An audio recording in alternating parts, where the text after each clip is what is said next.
dokter. Kalau ada pasien yang datang ke dokter dengan keluhan suaranya serak setelah nonton konser, dokter bakal ngapain?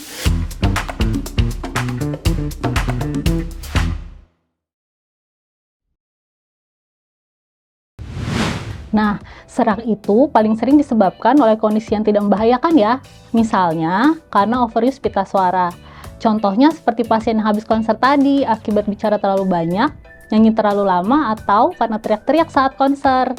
Selain itu, serak juga bisa disebabkan karena radang tenggorokan, misalnya akibat ISPA atau GERD. Penyebab lainnya dari suara serak adalah akibat penggunaan obat kortikosteroid inhalasi. Dan yang gak kalah sering adalah munculnya nodul pada pita suara, yang mana ini biasanya terjadi pada penyanyi ya.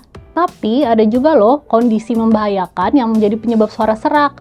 Yang pertama, keganasan di sekitar pita suara. Misalnya karena kanker nasofaring, kanker laring, kanker tiroid, dan kanker paru. Yang kedua, gangguan saraf berupa stroke atau penyakit Parkinson. Yang ketiga, iritasi pita suara karena trauma, misalnya karena pemasangan pipa intubasi endotrakeal.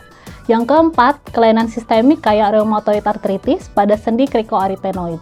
Makanya nih, meski pasien habis pulang konser, dokter tetap perlu waspada ya. Ada nggak kondisi di mana kemungkinan seraknya pasien itu mungkin membahayakan? Jangan lupa dok, tanyakan ke pasien. 1.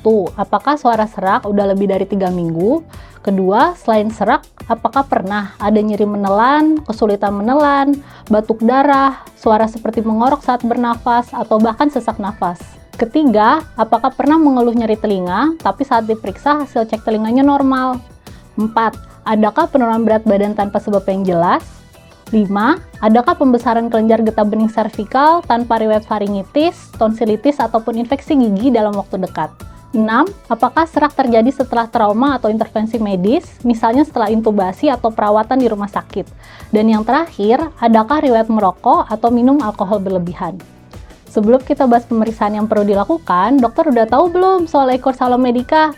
Di website Alomedica tersedia nih e-course untuk berbagai bidang yang narasumbernya nggak perlu dokter lakukan lagi. Mau kapanpun, dimanapun, dokter bisa akses e-course melalui website Alomedica. Udah gitu, sekarang e-course kita ber-SKP Kemkes loh. Yuk ikuti e-course Alomedica sekarang. Waktu dokter memeriksa pasien, minta ke pasien untuk bilang "ah" selama mungkin nih dok. Kalau pasien cuma bisa bilang "ah" kurang dari 8 detik, kemungkinan ada penyebab organik, misalnya muncul nodul pita suara. Dokter juga perlu meminta pasien untuk membuka mulut sambil lidahnya dikeluarkan untuk melihat apakah ada lesi pada pangkal lidah dan tonsil.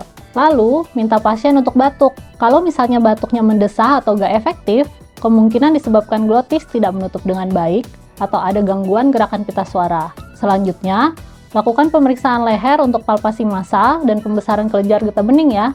Jangan lupa untuk periksa kelenjar tiroid juga. Yang gak kalah penting, lakukan auskultasi paru ya dok. Dan cek apakah ada suara paru abnormal, misalnya stridor. Periksa juga ekspansi paru pasien dengan palpasi. Jika pasien mengalami salah satu dari macam-macam penyebab kondisi serak yang serius, seperti yang barusan disimak, dokter wajib periksa dengan laryngoskop indirect.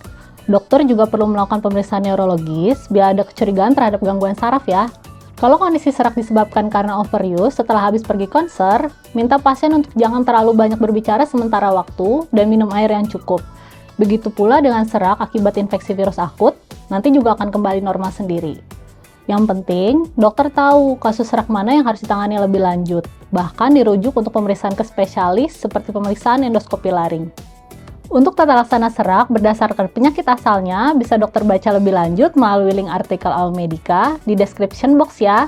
Yuk, like dan share video ini ke teman-teman dokter. Jangan lupa juga untuk subscribe channel Alomedica dan nyalakan lonceng notifikasinya. Jadi dokter andal dalam genggaman, salam Alomedica!